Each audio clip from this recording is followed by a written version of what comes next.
माँ ब्रह्मचारिणी नवदुर्गा का दूसरा स्वरूप है, जिनकी पूजा नवरात्रि के दूसरे दिन की जाती है।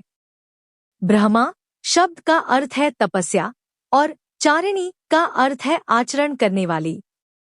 इस प्रकार ब्रह्मचारिणी का अर्थ है तपस्या का आचरण करने वाली। कथा। पौराणिक कथाओं के अनुसार माँ ब्रह्मचारिणी ने भगवान शिव को पति रूप में प्राप्त करने के लिए कठोर तपस्या की थी। जब वे हिमालय के घर जन्मी, तब उन्होंने नारद मुनि की सलाह पर शिव जी को पाने के लिए हजारों वर्षों तक तप किया।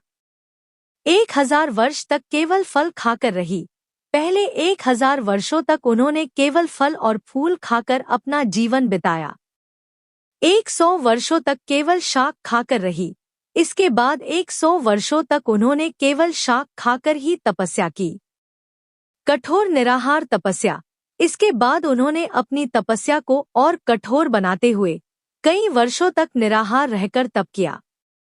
वे धूप, वर्षा और ठंड की परवाह किए बिना अपनी तपस्या में लीन रहीं। अपर्णा कहलाईं। इस दौरान उन्होंने सूखे बिल्व पत्र, बेल के पत्ते खाकर भी तपस्या की।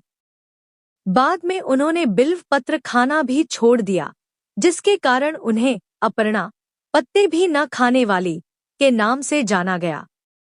माँ की इस तपस्या से तीनों लोकों में हाहाकार मच गया। उनकी दृढ़ता और समर्पण को देखकर देवता और ऋषिमुनि भी चकित रह गए। अंत में भगवान ब्रह्मा ने आकाशवाणी के माध्यम से उन्हें दर्शन दिए और कहा कि उनकी तपस्या सफल हुई है। ब्रह्मा जी ने उन्हें बताया कि भगवान शिव उन्हें पति के रूप में अवश्य मिलेंगे। स्वरूप और महत्व।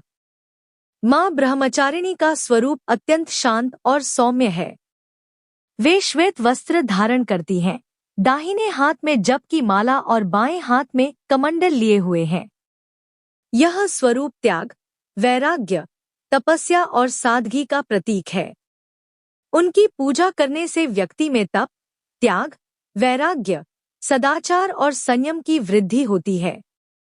यह माना जाता है कि माँ ब्रह्मचारिणी की कृपा से व्यक्ति कठिन से कठिन परिस्थितियों में भी अपना धैर्य नहीं खोता और सफलता प्राप्त करता है। उनकी आराधना से मन की एकाग्रता बढ़ती है और व्यक्ति अपने लक्ष्य की ओर अग्रसर होता है।